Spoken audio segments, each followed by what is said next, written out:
Anna, good morning. Welcome to the Meeting Podcast. Good morning, Jeff. It is very, very good to be here today on this sunny, slightly chilly Sydney morning. I know. I was going to put another puffy jacket on, but I figured you might tell me off because it's actually not that cold, right? Yeah, and I'd be like, this guy's got all his clothes on today, like literally his whole wardrobe on. I was gonna get a scarf, get a beanie, get my earmuffs and stuff. But, yeah, you just see your eyes popping out at the top. I know. I'm actually in a studio room, and where everything's sort of enclosed. So I've got like sort of sound dampeners, old couches, just to insulate the room. So it's actually quite warm. So you do sound very radio ready. This is very, very good vibes. I can. The sound's beautiful. Oh, lovely. Hopefully you want to get to podcast X. I'll have my own studio room and you can sort of come by. We can have breakfast whilst we have a chat. How does that sound? Yeah, and I'll bring all my clothes. I'll wear all my clothes when I come by. Because it's obviously not that warm in your house. No, it's actually super cold. You know, the whole sort of Australian home where we only have brick veneer. So it's only a single layer of brick as opposed to double. Yeah. Insulation is not the best, but it is what it is. It's all right. You just need a hot water bottle or a wheat bag.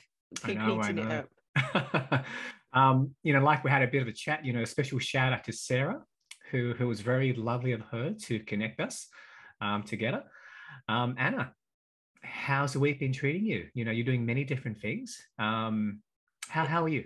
I'm good. Like, I'm very excited. We've got loads of good stuff going on at Bambuddha Group and some of the initiatives that we're running. We're actually just recruiting all of the coaches at the moment and preparing for our impactful program for the next year, which kicks off in July. So we run a game changer program every year, which is our impact for this world, where we bring together some of the world's best professional coaches who donate their time, and we connect them with diverse business owners and leaders, underrepresented business owners and leaders. So for the next 12 months, and they get all sorts of coaching and learning and good stuff to empower them and give them the tools for them to be the game-changing leaders that we need in this world. I know. Is it very much about the whole kindness leadership thing, or is it more creating an impact? Absolutely. So everything we do, and the ethos around my work is around kindness and how we can embed more of it into business. And it's interesting, I have a lot of meetings on a daily basis, and the more progressive companies get it, and they're like, oh, okay, yeah, kindness. We kind of need to be kind to everybody at the moment, don't we? And we're like, yeah, you do. I think you do. Your people need a bit of love. Your customers have got good expectations. Even your investors are like, what's your ESG? Are you good to the environment? Are you being kind to your people? Are you high risk with the way that you operate? So, I think we can talk about business, and we can talk about the way that we need to show up in a way which is really data driven. Oh, we can talk about kindness, which is about humans, doing as much as they can to just make the world better. And that's our kind of main initiative, is that we work with leaders to build knowledge around, what could be seen as bigger system change agendas, like how do you actually build brand purpose? How do you engage your customers? What does your supply chain look like, in a way which could be overwhelming for some leaders? But what we do is we break that down under our kindness curriculum. So we've got a kindness curriculum that focuses on 5 key pillars, which is kindness to customers, community, environment, people, and self. And then we work with businesses to, build out programs within their businesses and organizations, leaning into one or more of those pillars, depending on what they need the most support with. So the good news is that it's proven to be good for business. Like, if your customers believe and are authentically believing in what you do and how you show up for the world, they're more likely to follow you. They're more likely to buy from you. People now, and next generation of people, want to work for purpose-driven organizations. And if you're genuinely doing what you say you're doing, that you got this beautiful engaged workforce. And so it's really CSR, ESG, there's a million names for it, sustainable business, but the reality of it is just simplify it. Just be kind, be kinder. Have you sort of seen, is this more of an exponential thing where over the years you've seen businesses become more warm to it? Or it's because when you think about it, kindness, that's just a no-brainer. But it's not necessarily terminology that would sit in a boardroom. Right. Even equality and talking about diversity is uncomfortable in some boardrooms right now, never mind what the bigger agenda is. We might talk about CSR, or we've supported local charities, or, we've done some community engagement. That's lovely. But, there's growing pressure in every direction and forces now that are really changing the landscape for businesses and how leaders show up. And at the moment, majority of leaders don't have the knowledge to really understand how it all fits together in a way which you apply to business strategy, forecasting, and reporting. So that's where we kind of come in and break things down into bite-sized chunks, into engaging ways to be involved and to take ownership over that. So, I'd say COVID has given things a good push in the right direction. We work with some of the most progressive companies in the world that just know that this human-centered approach to business is the thing everybody needs right now. People are struggling with the mental health. There's a lot going on. There's so much going on nowadays, hey? Yeah, there is a lot going on. But, it's really, everyone's talking about the Great Reset, but it's a really great opportunity right now just to stop and think, what can we do differently and how can we redesign things?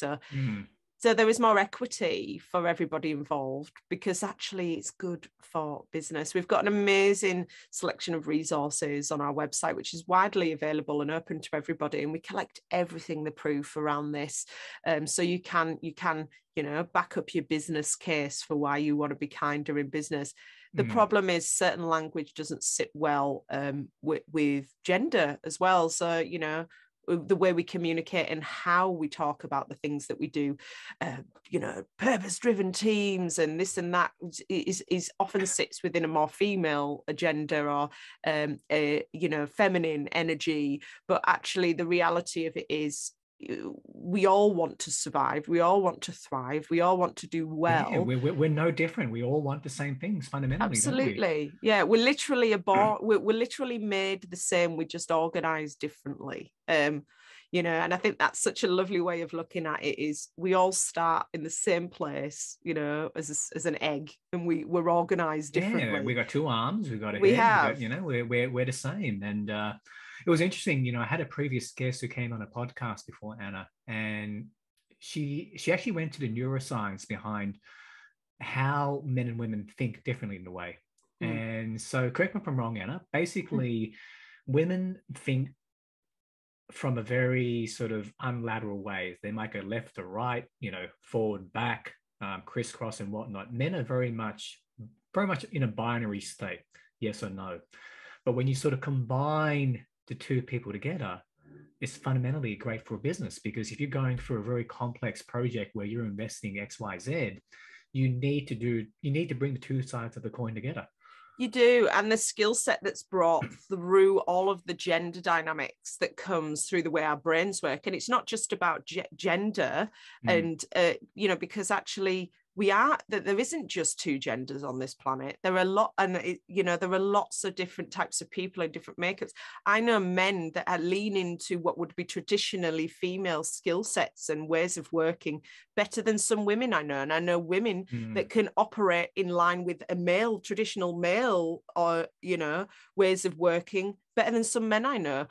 But really it's around how, and the power is about how we bring those different ways of doing things together, because it creates innovation, and it means that we've got balance, and balance is about including everybody. A balance is about an ecosystem that fits together. And that when we look at that around tech as well, and neurodiversity and all of those different ways of thinking, it's not just around our biological makeup, it's also around how our brains work and the skill sets and strengths that we can bring to the party. Because if you're operating only with one gender or only with one way of thinking, you're actually not able to create the competitive advantage, the innovative solutions, the ways of working that are going to future-proof your business.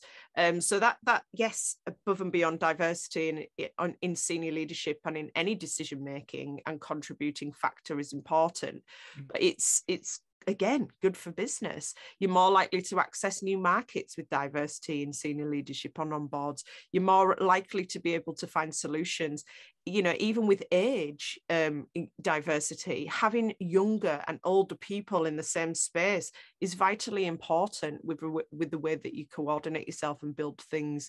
And some of the most, I'll give you an example. So we've been working with the University of New South Wales recently, and they started working with us on our corporate kindness index, which will soon be underpinning the kindness awards that we put on the corporate kindness awards. So we're very excited about it.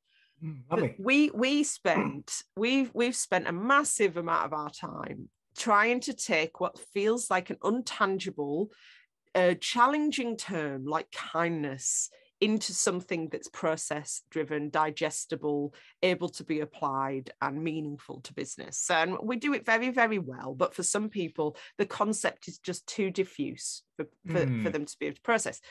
So we bring these students to come in. They're postgraduate students. They're all very intelligent. And they say in one sentence as they open the presentation, kindness in business is the art of making everything better. Art of making everything better. And I was like, wow, we've worked with some of the best consultants. We've worked with some of the best brand strategists over the years. And the students just keep it quite literal. They're 21, 22 years old. Let's keep it simple. Kindness is the art of making things better. Hey. Like what you said, they're younger, they're somewhat not as influenced about the corporate world, and they just say it how it is. That's right, because it's an easy way to process, an easy way to digest. But the reverse mentoring that goes on with, age diversity within teams is absolutely magnificent. And there are massive gaps between, the emerging generations now and the pre-existing generations that have been leading businesses. And they need each other, actually, they do. And while they might be not get each other a lot, and there's the millennials are just sitting in this big tumbleweed in the middle, like sitting on the fence. They know how to, I'm a top end millennial by the skin of my teeth, but they know how to communicate with the baby boomers. They know how to communicate with the alphas. They're sort of in the middle in a way, aren't they?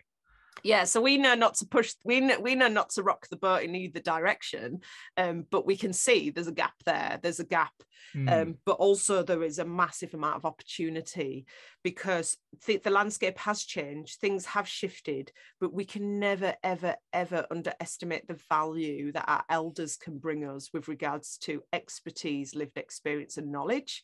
But then we can never underestimate the value that the younger generation of leaders that are coming in are giving us with regards to tech enablement, innovation, social change. And we just have to find that middle ground so we can harness all of those strengths and skills within an organization. And those that do very, very well. Interesting. I love how you basically translated a somewhat very intangible concept in terms of kindness.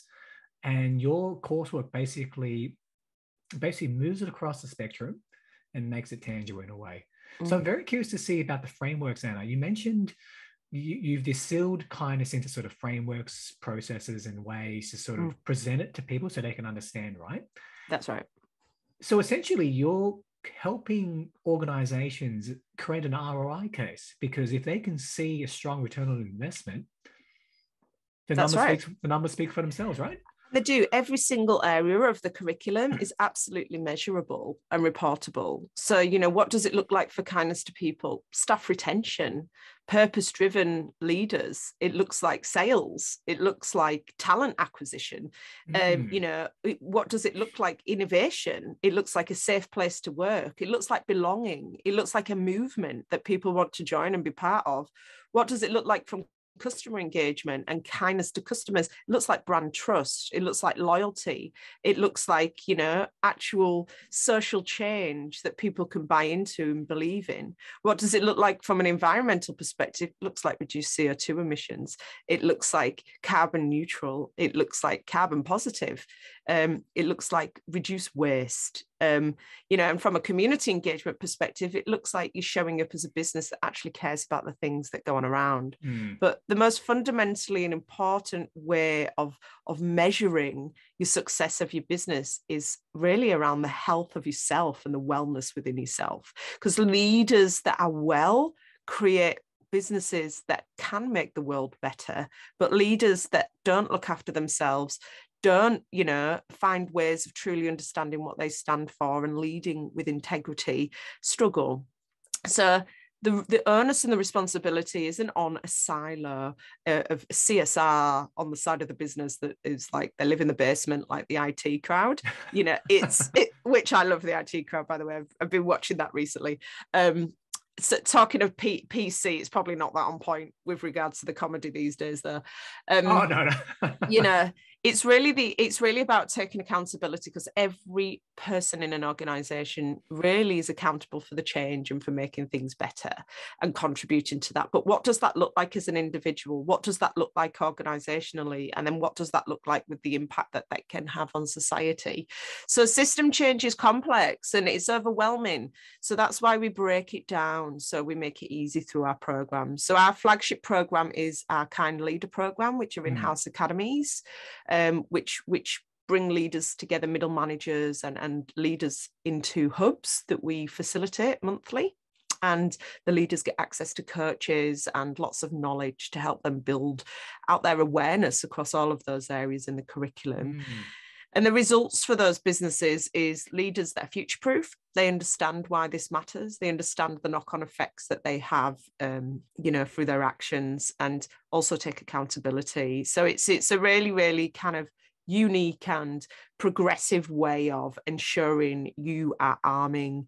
We don't like to use the word arming, but empowering your leaders to really be able to make sure your business is sustainable into the future. So it sounds like a very holistic approach, because in addition to sort of working on an individual on an organizational level, you're also working on him and her from a personal level to help him or her find that North Star. And if he or she can be a better version of themselves, then literally be a better leader within the organization. That's right. Him, her, or they, or them. And, we have to remember that people show up in lots of different ways. So good point, Anna. Yeah, that's okay. So that's exactly what we do is, we're not there to be on lead guitar. Our team, our facilitators come in to play bass. We walk beside you, we understand what your key problems are, and then we help you build these programs that are really going to harness the power of the leadership power of your team in a peer-to-peer way where we can help build knowledge where there are gaps, and then track it, make it measurable, make it accountable, and then start celebrating the change that you can really actually make in this world. Yeah. So you come across quite a few leaders across your time at Bambuddha, Anna. Do you see any sort of common traits that you see in leaders that prohibits that person from achieving their best? Yeah, and I think it's fixed mindset is probably one of the biggest prohibitors. Fixed mindset, okay. Yeah, is where, actually there's not that flexibility of looking at other ways of doing things, or there's not the safety for creating innovation, or to be able to play, to think differently, to operate above the line. And also just maybe a lack of knowledge in what the effects are for business and yourselves if you don't actually do things in a way which is going to be in line with the forces that are governing the way we're operating now and we need to operate into the future. So I'd say, if anything, it's like any change, it's around understanding and being able to relate to what's actually happening and what needs to happen into the future.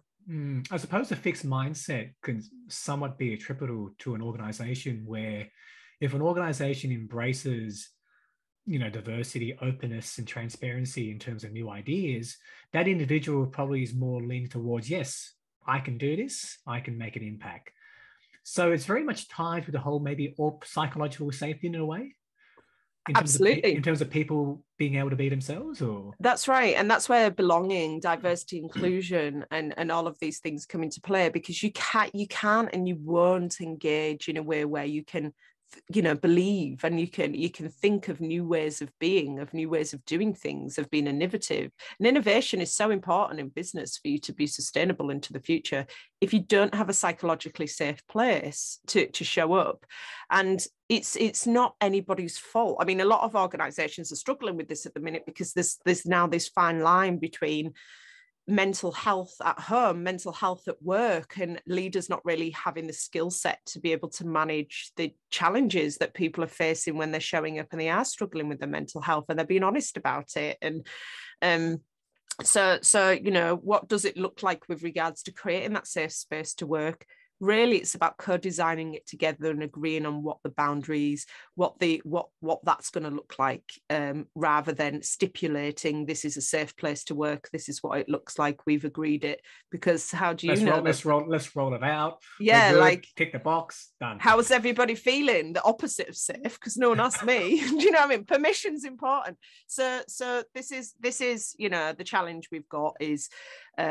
We're trying to get on with business. We're trying to make sure we can recover, especially businesses that have struggled through COVID. Some businesses haven't struggled through COVID. In fact, they've had the opposite. A lot of the big tech firms have thrived through COVID, but their staff might have struggled.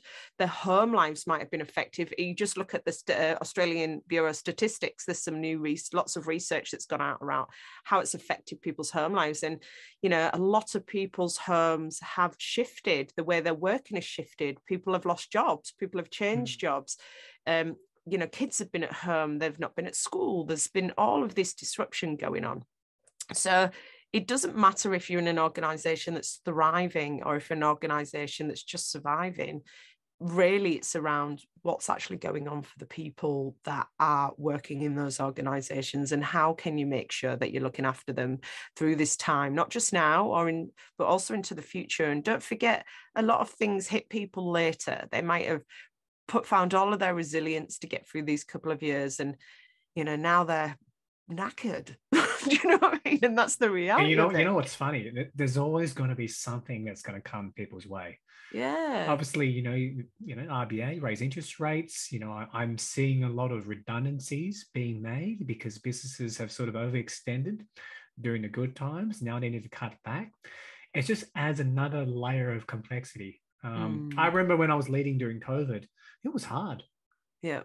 It was difficult. And from a mental health point of view, Anna, I know you have many things to say about it. How would an organization approach that? I know we only got about, a finite amount of time here, right? But if you could pinpoint top 3 simple tips that an organization can implement sort of now in a way to address it, well, what would you say that would be? I know it's a quick answer. Yeah, that's okay. So we don't provide psychological services, but we have partners that we bring in to support with this. So with this, in simple answer, you need to do more than access EAP. You need to do more than referring out to a counsellor. I would say the top 3 things is making sure that you have created a safe space, a place that's co-designed for what the next chapter would look like, an inclusive space where people can show up and they know how to show up, they know how to use the words, and then creating, the opportunities for people to access the toolkits that are going to enable them to take to be re-empowered to take ownership over their own well-being, and the knowledge around how they can take ownership of their own well-being. Because in the end, it's the individual that needs to be able to, be empowered with that knowledge and the information for them to be able to help themselves. And to be open-minded to the flexibility that people might need at the moment, within limitations of what your business can actually do. So we always say reasonable adjustments. I think we need to just go a little bit further than reasonable at the moment, because in the end, the places you remember, the places you become ambassadors for are the people. It's always the people. We say business, it's how they make you feel. It's how they make you feel, and it's how they show up for you in the moments where you needed them the most. What were the moments that mattered. So I'd say that they're the top ones. Is, go a little bit further than access EAP, create a safe space, sense of belonging, collaborate this new future together, and work on creating the tools which can re-empower your team to be in control of their own health, and then encourage them to do so, so that they can show up as the best version for themselves, for their family, for the team, and for the customers that you're serving. Yeah. So maybe I could sort of say inform, empower, encourage. Absolutely. It's sort of simple in a way, but it's a tricky thing to sort of walk across. It's a bit of a tightrope because mental health is very much a very nuanced sort of thing, isn't it? Yeah, and everybody's got the different coping strategies, haven't they, when it comes to mental health? Like some people sweep it under the carpet and that's how they get by. But what COVID has done is made everybody face their end of level baddies a little bit. I always keep saying that is, it's forced us to look in the mirror, and it's forced us to start making shifts within our life that is going to, I always say, you can take action, you can learn, you can move forward, you can grow, or you can do nothing, which is the same as saying everything will remain the same. So sometimes the first step is the hardest, but it's the most important one, because actually that's the step that leads to the next step and the next step. Yeah, and you've got to create that momentum, don't you? Yeah, and that's where healing begins. That's where healing begins. So, and just to be kind to yourself at the minute. It's kind of okay that everybody's feeling a bit wobbly, and also now we're suddenly all back at work. Everything feels a bit intense again. We've been having quite a lot of balance the last few years. It's okay to feel the way you feel. But, just being in touch with yourself, connecting with the people around you, and working on how you can access that toolkit that's going to enable you to continue to be well is really, really important at this time. Fascinating. And how about yourself, Anna? Have you sort of experienced similar way, obviously during COVID? I think, for Absolutely. me, it was terrible. It was tough. How about yourself? I went through a divorce through COVID, which was really challenging, coming out the other end of that. Thank you for sharing. It's a personal thing. Thank you for sharing. Yeah, and there's a lot of things that running a business can do for you. You can go too hard. It can make you quite sick. I got quite sick for a while there.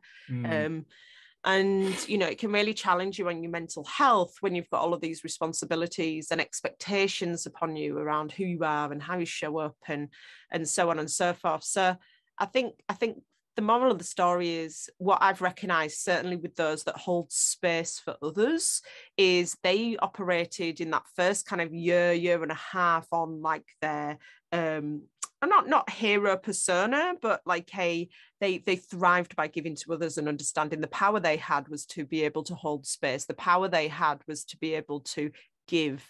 And then you'd see their lights starting to dim as the time went on. And what do you mean by hold space, Anna? So, I people that coach, people that counsel, people that facilitate, people that are helping others to get through tough times. So you'll see it with paramedics, you'll see it with a police, you'll see it with anybody that's on the front line. We're not on the front line in roles working with corporates, but we're still operating at a consistent output of giving and, needing to keep ourselves within an equilibrium of balance so that we can continue to show up in a way which is going to enable and empower other people. But I did see a trend of where people who were the space holders were starting to really struggle once we're about a year into that, because their default mechanism of resilience and healing, which was around helping other people, they was running out of steam.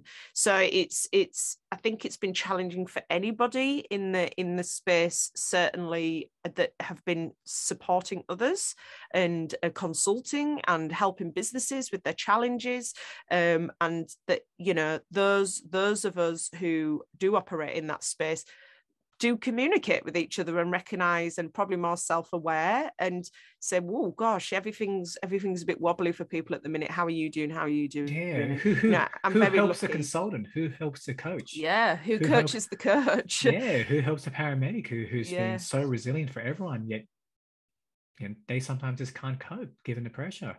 Yeah, and it's cortisol on cortisol on cortisol, trauma on trauma on trauma. And, you've got to eventually pace yourself, and realize, well, how much output can you do that week? How much can you take on that week? How am I going to refill my cup again? Because if your cup's not full, you can't give to other people. But I'm very lucky to have met and to be able to share my space and time with some amazing people that do keep me balanced and remind me. My team are awesome like that as well. Big shout out actually to Fern today, my assistant. She always kind of keeps on top of me and makes sure I'm having a rest. And I've got people like Marianne Power, is a brilliant friend of mine, and we're both in a similar space, and we look after each other. And so, so I'm very, very lucky in that sense. I've got a very, very kind, good-natured board who, yes, we're keeping the business going, but they're also making sure I'm well. So they're helping you refill your cup. Yeah, and reminding me, what the focus is, reminding me that, we've got some big audacious goals and work to do. So big shout out to our board as well, because they really do show up in quite a special way for us. Yeah, you just got to show up sometimes. Sometimes you don't need to go, hey, I've got the solution, I've got here's what you do. Sometimes it's about listening, just listening. Yeah. Kindness, fundamentally, isn't it?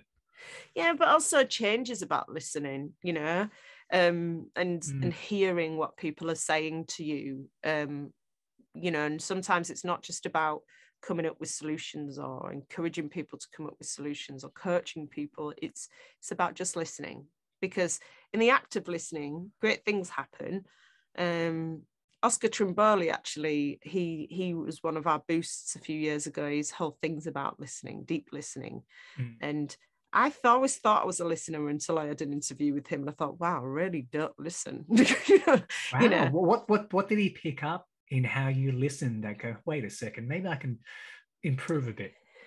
Yeah, just he would challenge you on the things where you could see quite quickly where if you tuned out or you checked out, and and I've got ADHD, so I sometimes don't mean to, but I will check out. So he's his work's great. You should have a look. He's got a podcast. He does some awesome stuff. So fantastic. And the importance and the power of listening. And I think that people often can be quite in their own heads, so they might not mean to not listen deeply, or the penny drops later. You think, oh, I've got what they meant now, but you might think about that later, and that's okay too. So I think a lot of the change around how we want to create change in this world, is around through the contribution of people that are from other environments to you, cultures, sexualities, gender. And you can't really speak for others. You can only listen and hear what the contribution is. Because you're not in that person's shoes. That's right. You wouldn't know where that person came from. So very much there is a power in listening, because if you can listen well, that allows you to come up with a better response, I find. And if leaders can do anything right now, it's just listen. Just listen. Everyone's telling you what they need. All your stakeholders are telling you what you need. Just listen. Just listen. And nobody knows what they need better than them. And they'll tell you if you listen. Sometimes it might not be through words, it's through actions. But I'll give you a task. Everyone who's listening, this is the task for the next month, is I want you to make a conscious effort to listen this month. Listen in all of the ways that people are showing up for you and communicating with you. And then just review at the end of the month and think, what did I actually hear this month? What did I hear? You know what? Listening is very much a selfless action. Yeah, but I mean, if you're a learner, it's not selfless because it's interesting, like, and I listen because I'm dyslexic, so I don't read easily. So I read with my ears. So for me, it's like consuming. It's how I take my information in, is through my ears. So my grandma always tells me never assume, and that's sort of stuck in my head in a sense that it forces me to listen, because if I quickly jump in and say something, right, I haven't got the full picture yet. So it forces me to sort of take a step back, just really listen to what you have to say. By all means, you know, it's tricky at times. We all zone out every now and then. Yeah, that's how I sort of approach it. yeah, absolutely. And you can never assume. Like I do it sometimes. Everybody does, because we're humans. We think, oh, we know we who like that person is. Yeah, we know who that person is. We know what they're about. Put that person in a box. Put that person in a box. And everyone's like, I don't want to be in a box. Get me out of this box. Yeah, I don't want to be Why categorized. did you put me in this box? Like, stop doing that. I belong in lots of boxes. And actually, I might change my mind about which boxes. Yeah, it's okay. I might jump over that one the other day. Yeah, that's right. So best option is not to assume, but I mean, we all do it, and it's just about trying to be self-aware in those moments. And certainly in the workplace, it's, you know, I like the analogy of like, you know, I want to be the kind of leader that always asks how people like their coffee every day, because you might like your coffee like this yesterday, but tomorrow you might like it in a different way.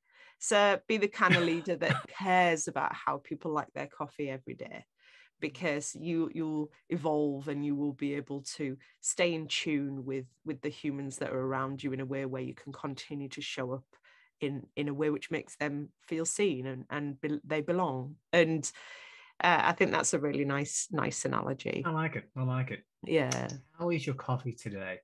Simple opener, allows you to listen. I like it. I'm very curious, you know, this conversation, where did this idea come from? Around kindness? Yeah, like I'm very curious to see, you know, how did it come to fruition? You know, like from what you're sharing with me, you're all over it. It sounds very cohesive. I'm sold. I'm good. That's good. Somebody told me yesterday they still didn't get it, and I'd known them for quite a while, so I was like, oh, like, so, you know, some people get it, some people just don't. And I think the system change agenda isn't easy. It's complex. It doesn't fit into boxes. You know, it's about actually the leaders leading on this agenda and actually future-proofing the business. So we've condensed it down, and it depends who we're speaking to. If we're speaking to a brand, you know, director, we'll be speaking from the language of kindness to customers, but then how does that transpire across the other pillars? If we're speaking to a HR director, we'll be talking about kindness to people, but how does that translate across the other pillars? You know, so it's really depends where you go in and who you're speaking to, around where you begin. And naturally you're adjusting your message to the recipient. Yeah, and I mean the big fundamental key message is just be kinder. You know, be kind as a business, but how you go around it and where you start is up to the business.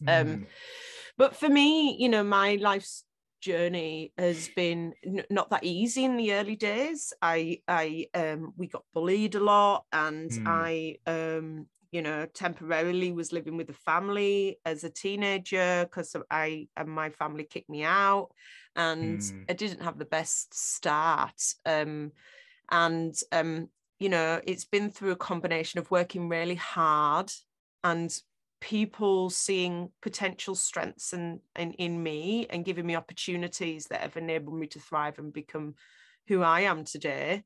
And that's not been easy. You know, there's been many places that I haven't fit in because I think differently and I operate differently and I show up differently. But I've been very lucky to have leaders along the way that just saw the little light in my eyes and said, okay, this girl's got something in her. Let's give her a shot, or let's help her harness her bright light so she doesn't blast her people special power with it. Yeah. So you know, and I think kindness is really something that most people can relate to, and it, you know, it takes it away from a crusty corporate agenda to something that's quite human centric, and we're all capable of being kinder. You might not be, you know, intrinsically kind as a person, but you can take actions that are kind, you know, and that's a beautiful place to begin.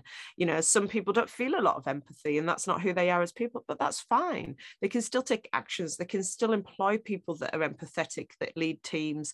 You know, we can all very intentionally take kind action, which I think, you know, that combined with understanding a sphere of influence that you can have results in beautiful, beautiful results and ripple effects on this planet.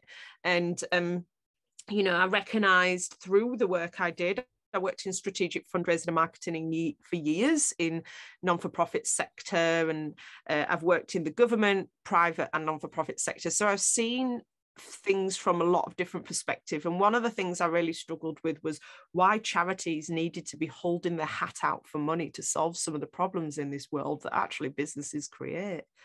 The government doesn't have the money. Charities don't have the money to solve the problems we need to achieve in this world. If we look at the Sustainable Development Goals and the big to-do list of what needs to be done, you know, we've all got to contribute to that for us to reduce global warming. Like, it's serious.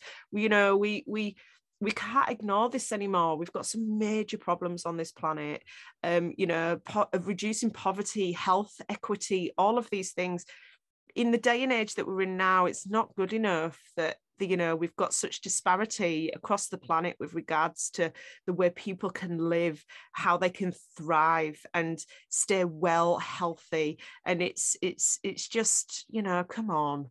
Like, we've got to start making that, come on. And so what we recognized was, like, certainly myself, was there wasn't much out there to actually educate and empower leaders to be a different kind of leader and use the power of their business to be able to create the system change that's needed in this world.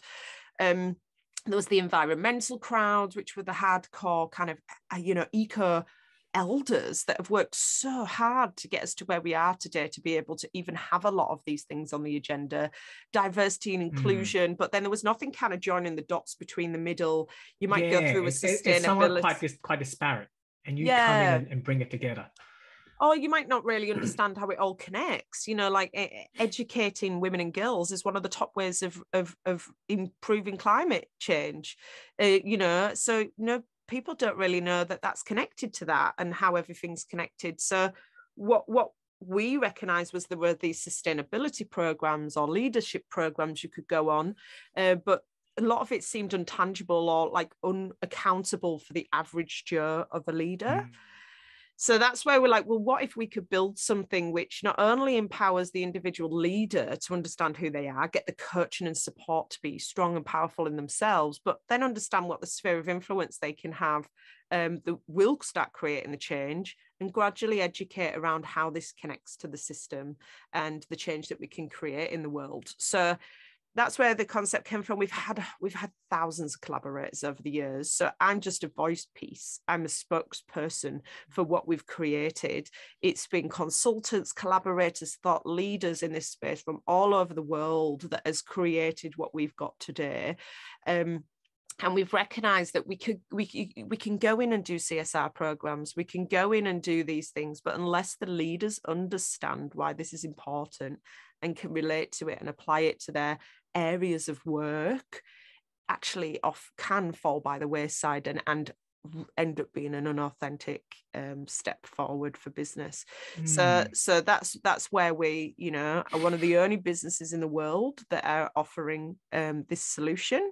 And we, you know, we're leading in this space globally, because actually, you know, the most progressive businesses need this right now. And they recognize that for them to be around in the next 20 years, their leaders need to be on board, get on board, understand why this matters, and understand how to apply this to business in a meaningful way and an authentic way. Yeah.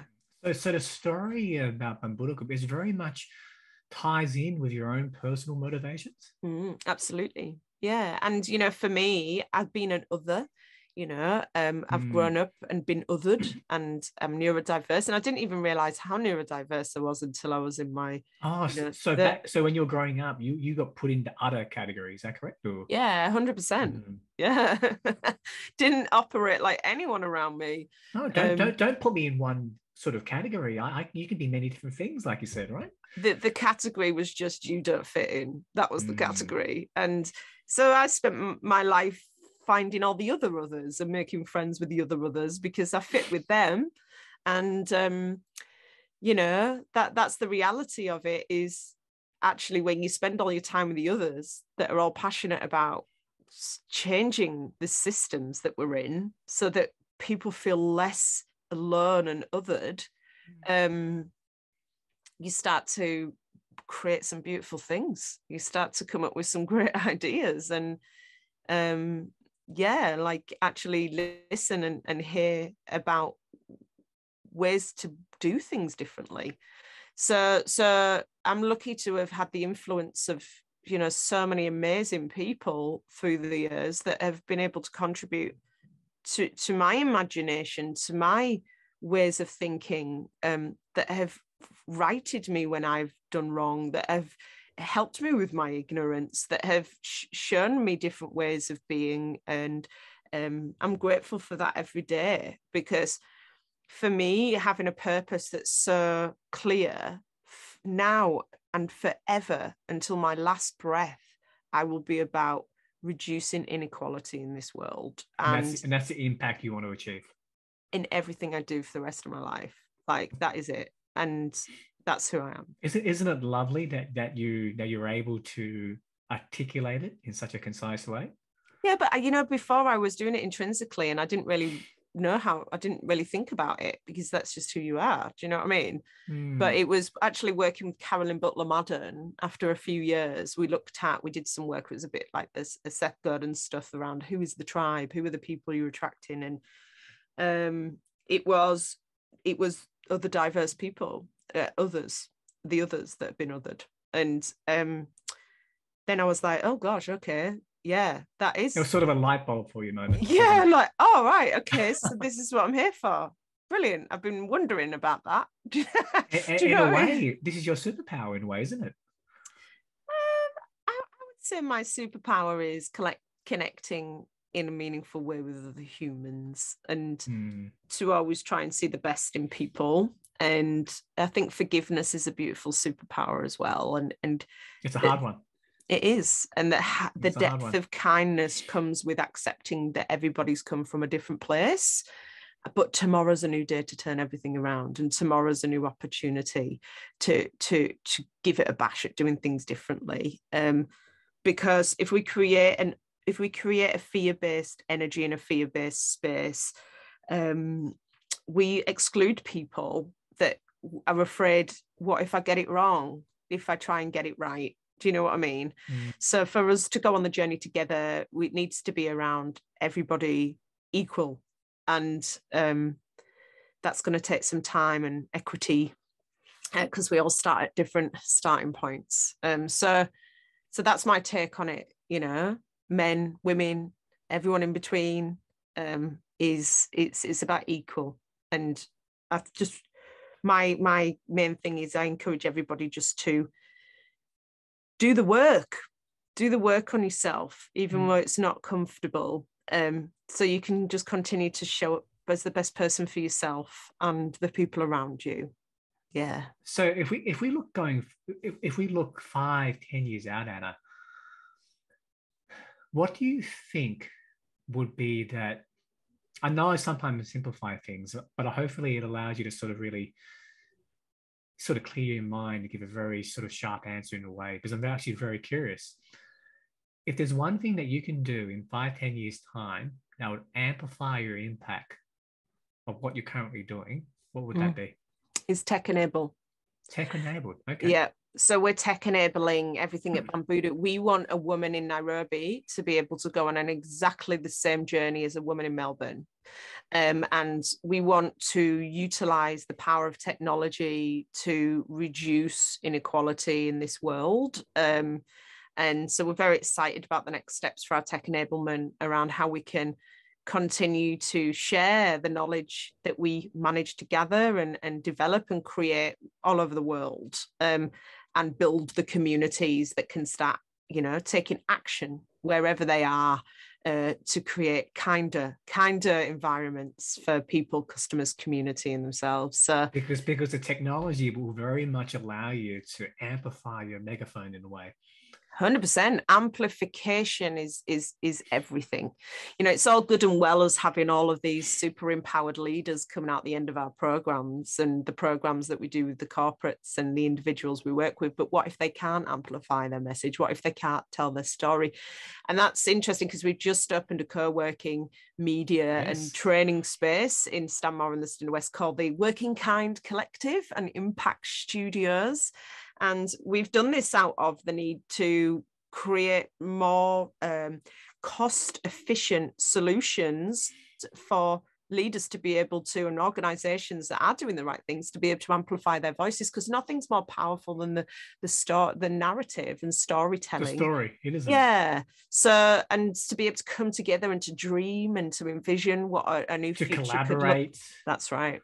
Collaboration is key. Sustainable Development Goal number 17, partnerships for the goals. And I live by it. We wouldn't be here today if it wasn't for the massive amount of partnerships that we have harnessed and, you know, put in place over the years. And many of them still in place now, because it's about those long-term relationships. So anyone who does, we've got dedicated desks, we've got dedicated offices that you can hire. Anyone who is Sydney based or, you know, wants a place to belong when they are in Sydney, just come and check us out, and you're always welcome. Yeah, happy to sort of leave a link when we do sort of, you know, showcase this conversation. So when you getting back to Tech and Now, it's pretty much allowing women in Nairobi, for example, or men or whatever, to essentially access your kind of leadership program over the internet, yeah? Yeah, coaching, learning modules, and the community for them to be able to connect, to learn, to evolve. And, you know, we're building really awesome pathways with a lot of our partners where once people have gone through our programs, we can get them board ready, we can get them trained as coaches, they can eventually become facilitators. So our scale model is based on a train the trainer model where, you know, our products and services can be rolled out by facilitators all over the world. So, we're, you know, it's very exciting time for us. We're still piloting and testing lots of things, you know, but it's tried and tested. You know, everyone we work with and generally those that we touch turn to kind rather than gold, but also gold too. I like it. Yeah. I think that's got to be your new marketing sort of. Yeah, everything we touch turns kind. Yeah, I like it. So, you know, but also start doing really well, and if they're not already doing well, because people start paying attention to them. It's almost like you're operating like a lighthouse.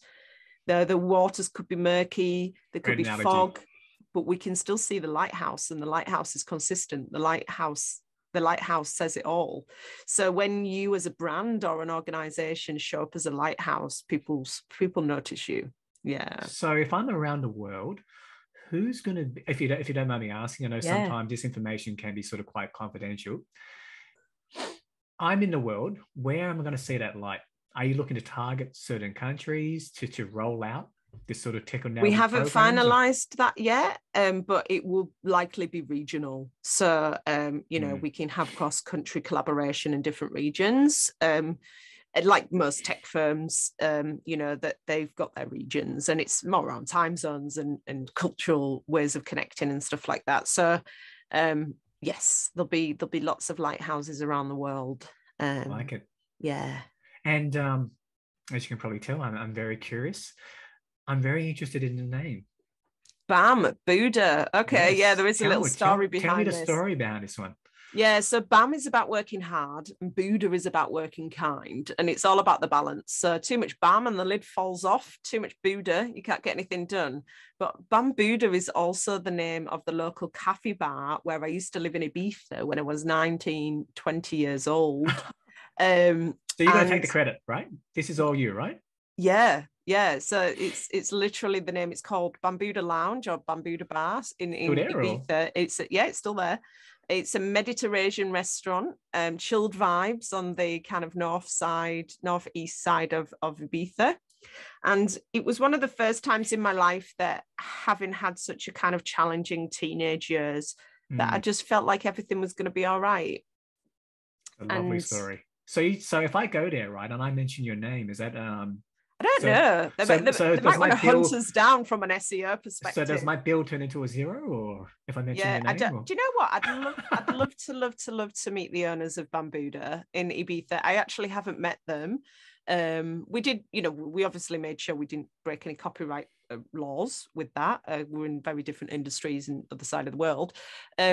But yeah, they probably want to hunt me down from an SEO perspective, because we've probably been blocking their search a little kindness, bit. You can make it win-win. Yeah, I mean, I don't know how much about kindness they are, but they certainly was something quite special. Well, maybe they've got to go through your kindness leadership program first.